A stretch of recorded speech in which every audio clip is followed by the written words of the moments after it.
I never expected that the man living below me, a man I knew only as a series of resonant thuds and the low rumble of a voice through the floorboards, would be the one to dismantle my life.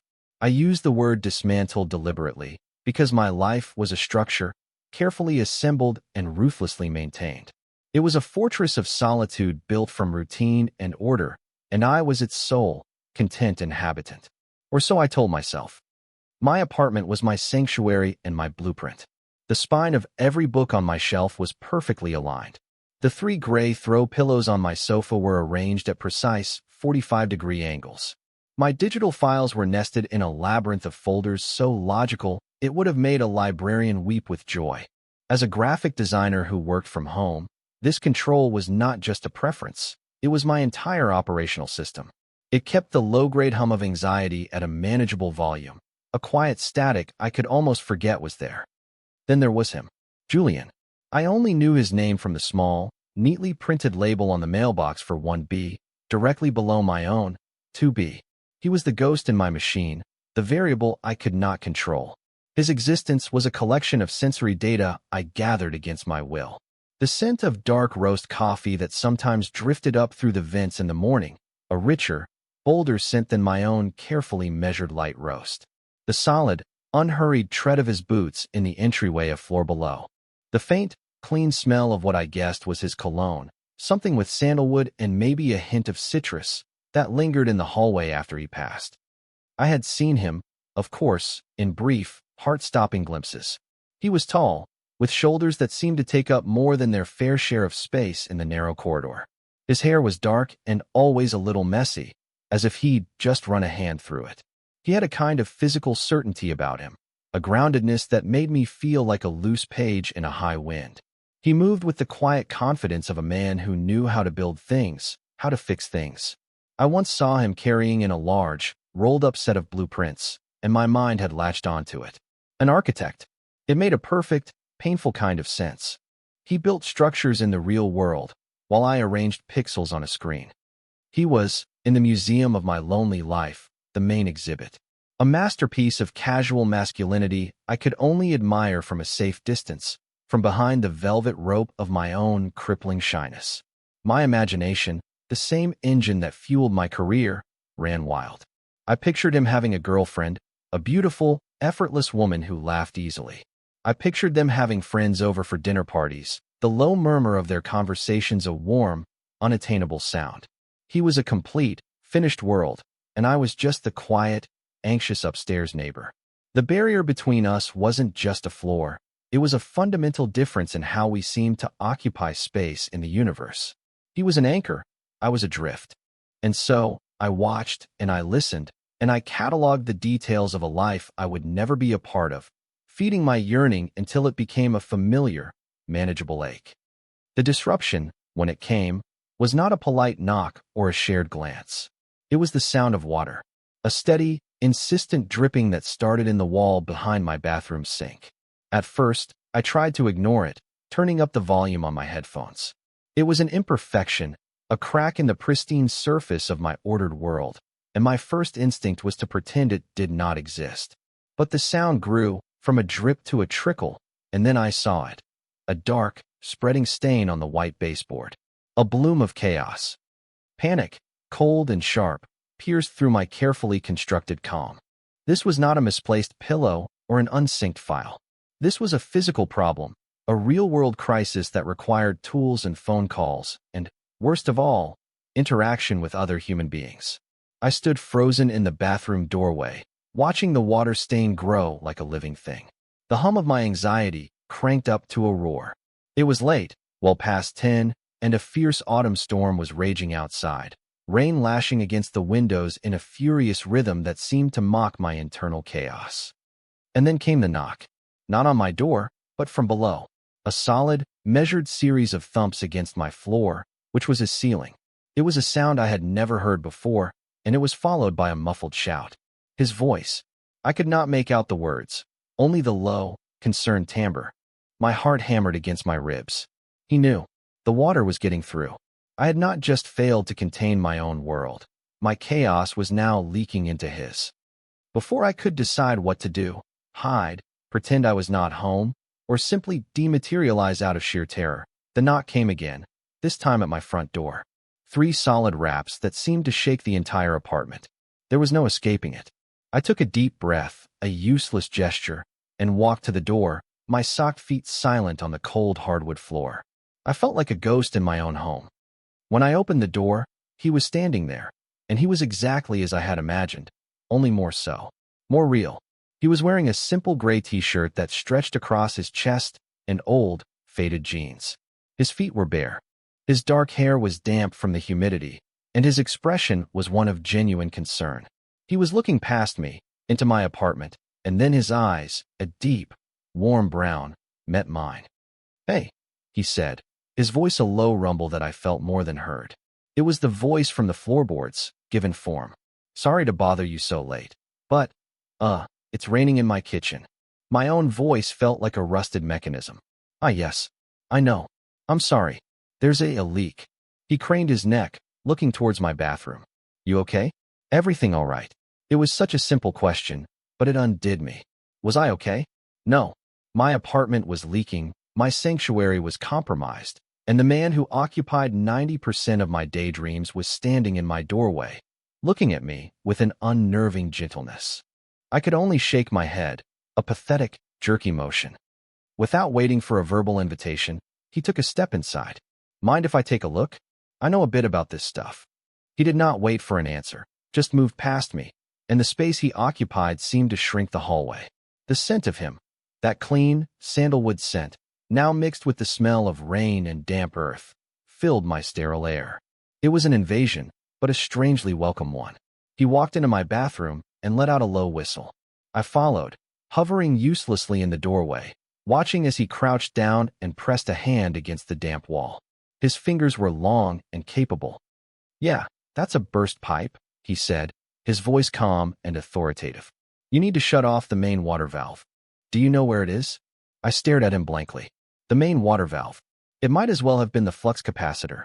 My world was digital, conceptual. Valves and pipes were a foreign language. He must have seen the panic on my face, because a small, kind smile touched his lips. "No worries. It's usually in a utility closet in the basement. Come on, I'll show you." He led the way out of my apartment and down the stairs, and I followed like a sleepwalker. He found the valve, a large, red wheel, and turned it with an ease that seemed almost insulting. The groaning sound of the water in the pipes ceased. Silence descended, broken only by the drumming of the rain outside. We stood there for a moment in the dim, dusty light of the basement. "That'll stop it for now," he said, turning back to me. "But your place is going to be a mess. And you won't have any water until a plumber can get in here tomorrow." He paused, studying my face in the gloom. "Look, my ceiling is already soaked. A few more hours isn't going to make a difference. You can't stay up there tonight." My mind went completely blank. A hotel? Call a friend? My friends were a curated list of online acquaintances, not the kind you called in a midnight plumbing crisis. I started, my voice failing me. He cut me off, his tone gentle but firm. "I have a spare room. It's not much, but it's dry.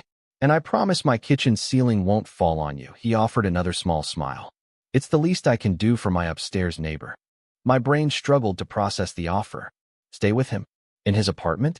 The thought sent a jolt of pure, unadulterated terror through me, followed by a shameful, thrilling flicker of excitement. It was an impossible proposition, a breach of every unwritten rule of my existence. But as I looked at him, standing there so solid and real and calm, and I thought of my silent, damp, and disordered apartment upstairs, I knew I had no other choice. The walls of my fortress had been breached, and the world, in the form of my downstairs neighbor, was rushing in. "Okay," I heard myself say, the word a tiny, foreign sound in the quiet basement. "Okay, thank you."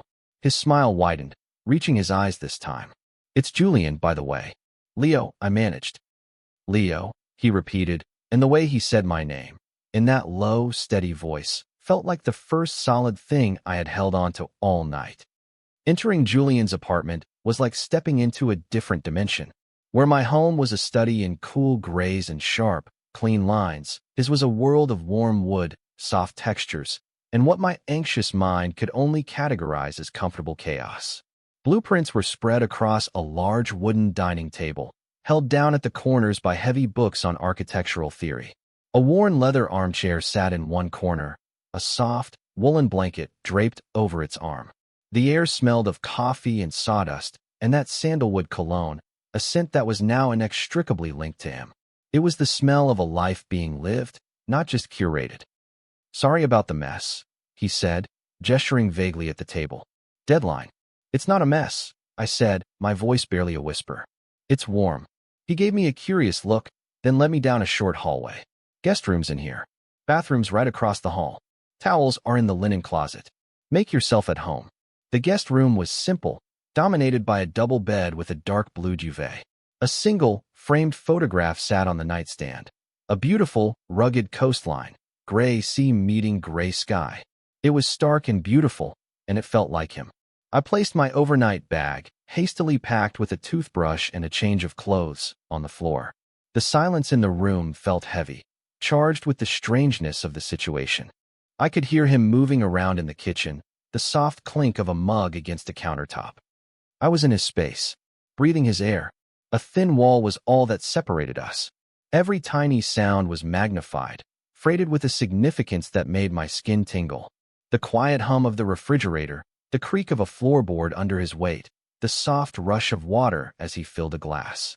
My sensory awareness, usually turned inward to monitor my own anxiety, was now directed entirely at him. It was exhausting and exhilarating. He appeared in the doorway a few moments later, holding 2 mugs. "Thought you might want some tea. Chamomile." Supposed to be calming, he offered me a mug, and our fingers brushed as I took it. The contact was fleeting, accidental, but it sent a jolt up my arm like an electric shock. The warmth of his skin was a startling contrast to the cold fear that had been gripping me for the past hour. "Thanks," I mumbled, wrapping my cold hands around the warm ceramic. We stood there in an awkward silence, the only sounds the relentless drumming of the rain and the quiet sipping of our tea. I felt intensely scrutinized, as if every anxious twitch and downward glance was being recorded.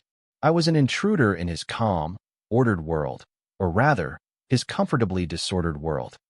"So," he said, leaning against the doorframe, his posture relaxed and easy.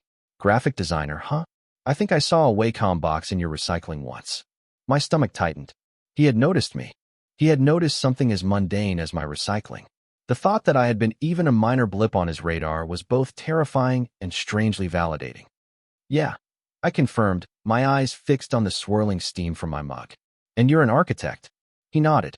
"That's me. I build things. You make things beautiful."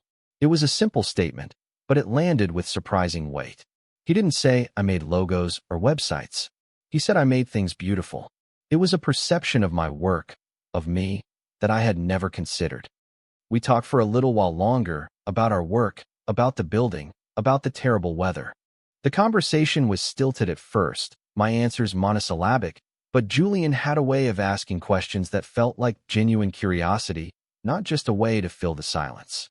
He drew me out, slowly, patiently, and as he talked about his latest project, a community library he was designing, I saw a flicker of something else behind his calm exterior. "It's just a big project," he said, staring down into his own mug. He wasn't looking at me anymore. "A lot of pressure. The city council is difficult. Sometimes I feel like I'm in way over my head." It was a crack in the facade, a small, vulnerable admission that this confident, capable man also felt doubt, that he also felt overwhelmed. It was a revelation that shifted my perception of him from a static, admirable object in a museum to a living, breathing person, full of the same complexities and insecurities that I was. My feelings for him, which had been a kind of distant, aesthetic appreciation, began to deepen into something warmer, more human. A nascent, terrifying empathy. Suddenly, the lights flickered once, twice, and then died, plunging the apartment into absolute darkness. The hum of the refrigerator ceased. The only light was the faint, ghostly glow of the city through the rain-streaked window. A power outage. Of course. The universe, it seemed, was not yet done with its chaotic intervention in my life. "Well," Julian's voice came out of the blackness, startlingly close. "That's just perfect." There was a note of humor in his voice, not panic. I could hear him moving, the soft scuff of his feet on the floor. A moment later, the narrow beam of his phone's flashlight cut through the darkness, illuminating his face from below in a way that made him look younger, more vulnerable. "Stay put," he said. "I've got some candles somewhere." He returned with 2 thick, white candles on a saucer, and soon a warm, flickering light filled the small hallway, casting long, dancing shadows on the walls. The world had shrunk to this small circle of light, to the space between the two of us. The storm outside seemed to intensify, the wind howling around the corners of the building. We abandoned the guest room doorway and migrated to the living room, sitting on the floor and leaning against the sofa. The blueprints on the table were now just a landscape of shadowy hills and valleys. The intimacy of the situation was suffocating.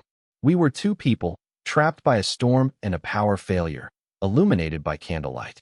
It was the kind of scene you read about in books, the kind of thing that never happened in my meticulously ordered life. The silence stretched, but it was different now. Less awkward, more charged. The small talk had been exhausted. There was nothing left but the darkness and the sound of our breathing. "Are you always this quiet, Leo?" Julian asked, his voice soft, barely disturbing the stillness. The question was so direct, so personal, it caught me off guard. I looked at him, really looked at him. The candlelight carved his face into planes of light and shadow, highlighting the strong line of his jaw and the gentle curve of his mouth. "I'm not," I began, then stopped, wanting to be honest. "Yes, I guess I am. Around people." "Why?" he asked, his gaze steady and unwavering. It did not feel like an interrogation. It felt like he actually wanted to know. "It's just easier," I admitted, the words tasting like rust in my mouth. "It's safer. Less chance of saying the wrong thing. Less chance of being seen, I guess." He was quiet for a long moment, his eyes searching mine in the flickering light.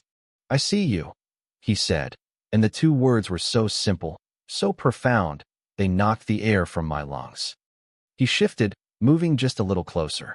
The warmth from his body radiated across the small gap between us. I could feel it on my skin.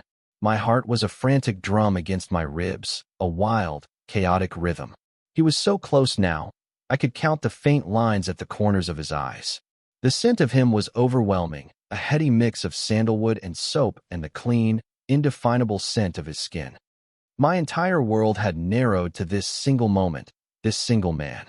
The fear was still there, a cold knot in my stomach, but it was now tangled with a powerful, undeniable desire.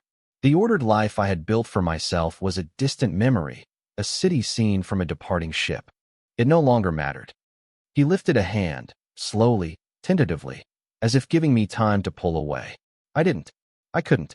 His fingers brushed against my cheek, his touch impossibly gentle. His thumb stroked softly along my jawline, and I leaned into the touch, a silent surrender. The walls I had spent years building crumbled into dust. His eyes searched mine, asking a question I could not have answered with words. I could only watch, breathless, as he leaned in. The world dissolved into a blur of candlelight and shadow. Then his lips met mine. It was not a demanding kiss. It was soft, questioning, a tentative exploration. It was the taste of chamomile tea and something that was uniquely him. It was the gentle pressure of his mouth, the soft scratch of his stubble against my skin. It was a moment of impossible connection, a quiet explosion in the center of my carefully constructed universe. My internal world, usually a cacophony of anxious thoughts, went completely, blissfully silent. There was only this, only him. The shock of it, the rightness of it, was overwhelming.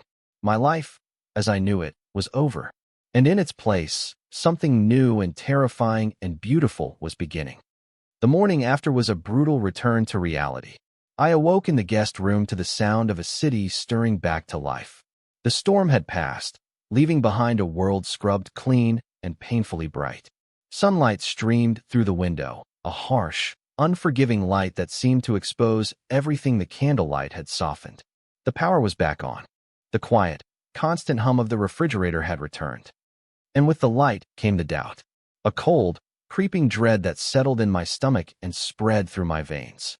The memories of the night before felt dreamlike, hazy, a scene from a movie that could not possibly have starred me. The kiss, the feel of his hand on my cheek, The impossible silence in my own head. Had I imagined it? Had the storm and the darkness and the intimacy of the situation created a moment of collective madness? I lay in bed, staring at the unfamiliar ceiling, my mind racing. A full-blown anxiety spiral was taking hold, my thoughts looping in a frantic, self-destructive pattern. He regretted it. It was a mistake. A moment of pity for his pathetic, leaky apartment neighbor.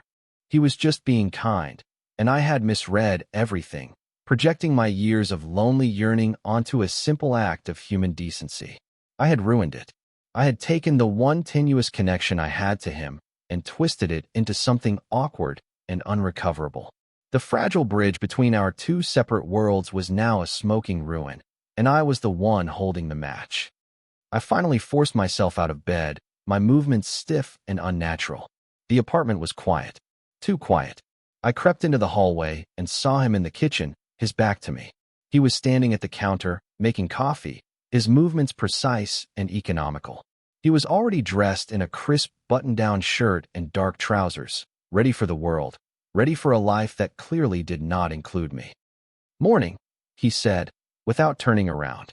His voice was different, flat, devoid of the warmth it had held last night. It was the voice of a polite stranger. "Morning," I croaked, my throat tight. He poured coffee into a mug and pushed it across the counter towards me. "There's coffee." He did not look at me. He kept his eyes on his own cup, adding a splash of milk, stirring it with a small spoon. The silence between us was a physical entity, a thick, suffocating blanket.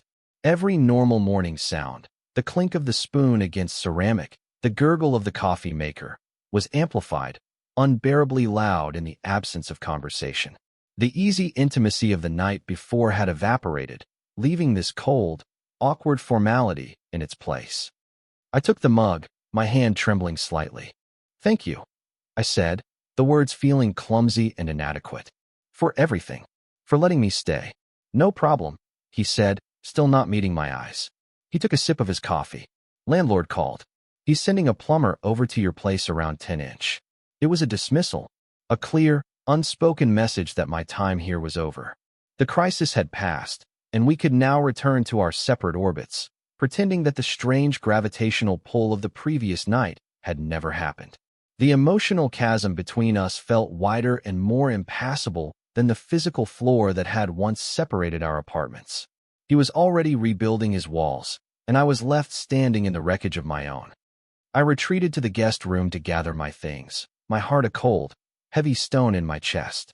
I folded the clothes I had worn, packed my toothbrush, and zipped my bag with a sense of finality. This was for the best, I told myself, a mantra of self-preservation. I would go back to my apartment, oversee the repairs, and restore my order. I would put Julian back in his box, label it unattainable downstairs neighbor, and put him back on the shelf in the museum of my mind. We could go back to being strangers who shared a hallway. The ache of that thought was sharp, a physical pain behind my ribs. It was one thing to yearn for something you never had. It was another thing entirely to grieve for something you held for a single, flickering moment before it turned to dust. With my bag in hand, I walked back into the living room, ready to deliver my quiet, dignified exit line. He was standing by the window, looking down at the street below, his shoulders tense. He seemed miles away. "Well," I started, my voice sounding thin and reedy. "I should get out of your hair. Let the plumber in." He turned from the window, and for the first time that morning, he looked at me. His expression was unreadable, his brown eyes clouded with something I could not name. The distance I had perceived was still there, a tangible force field around him. It confirmed all my worst fears. "Leo," he said, his voice low and serious. He took a step towards me. "Wait. We need to talk."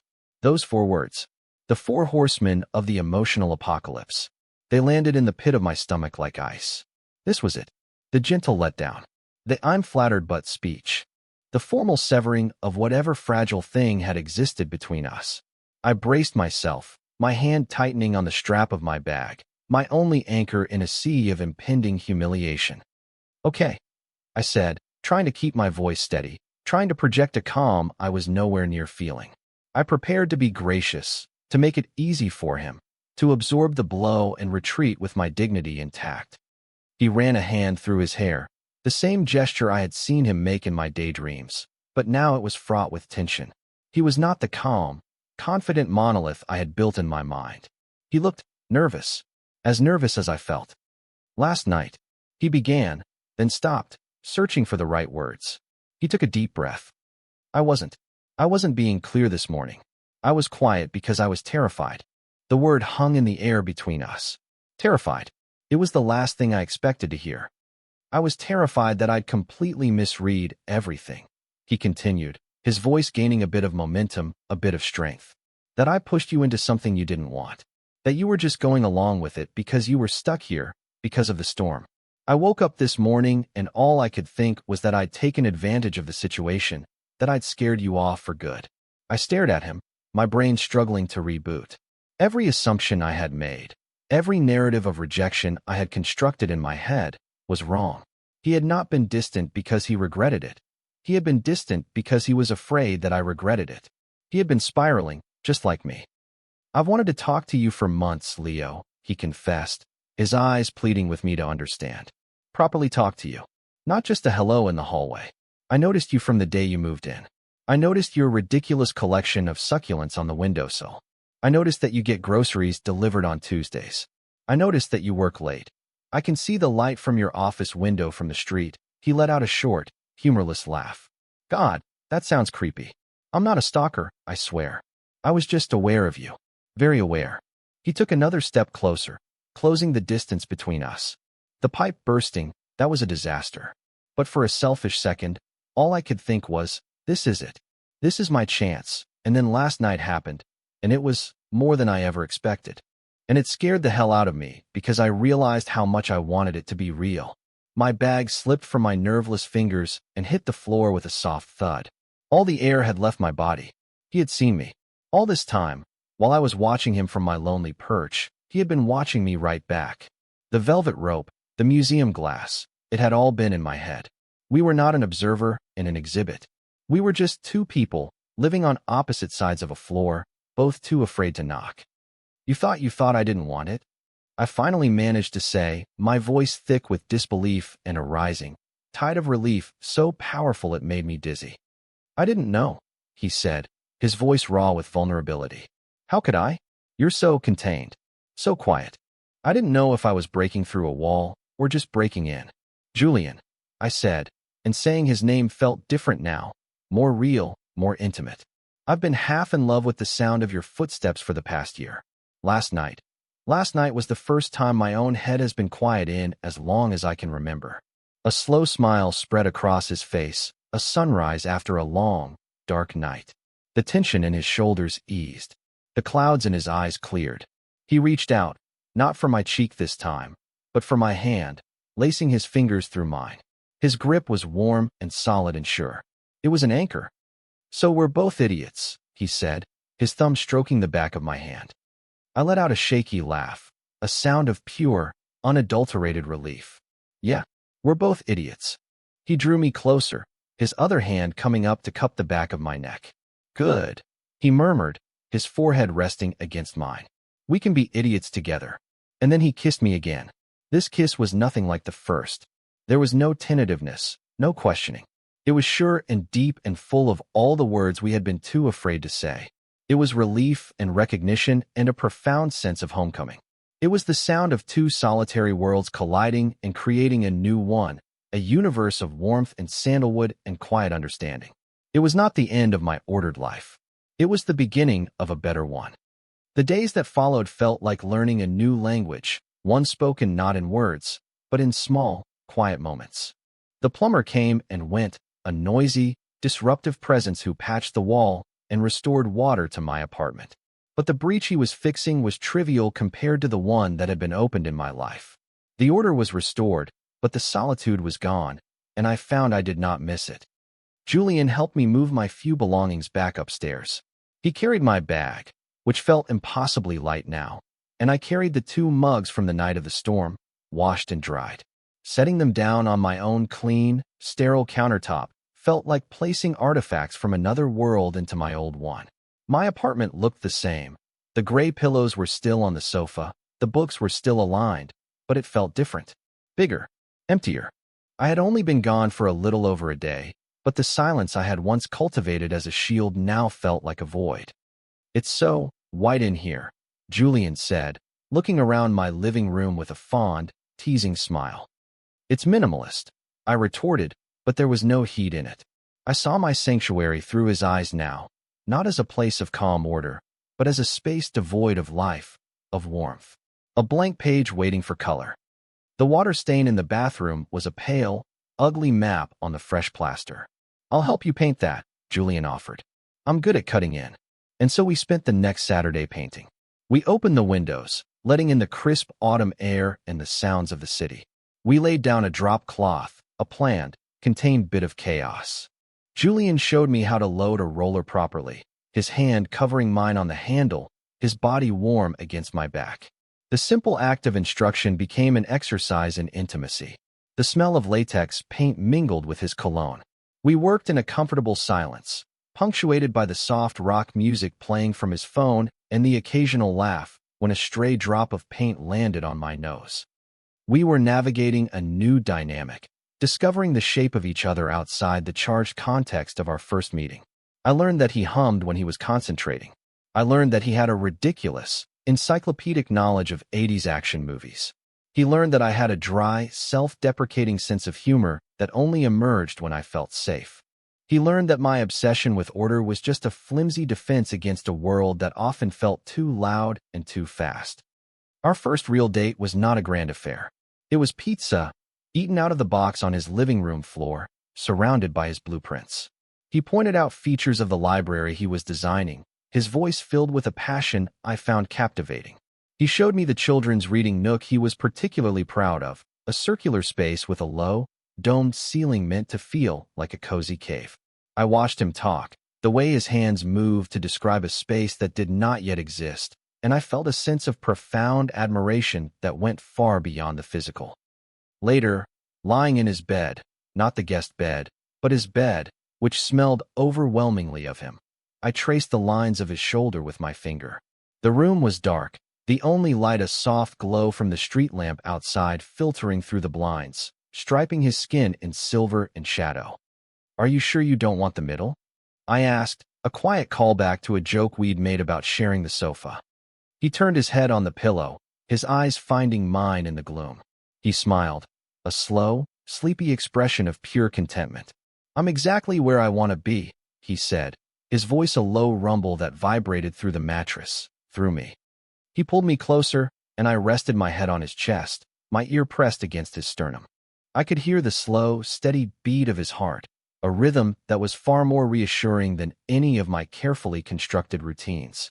It was the sound of life, of presence, of a reality I was no longer just observing from a distance. I was a part of it. I thought about the man I was just a week ago, a man who believed safety was found in solitude and control, a man who admired a masterpiece from behind a velvet rope, convinced he was unworthy of touching it. He had been living in a fortress of his own design, mistaking the absence of pain for the presence of happiness. The storm, the burst pipe, the chaos I had feared my entire life. It was not a demolition. It was a renovation. It had not dismantled my life.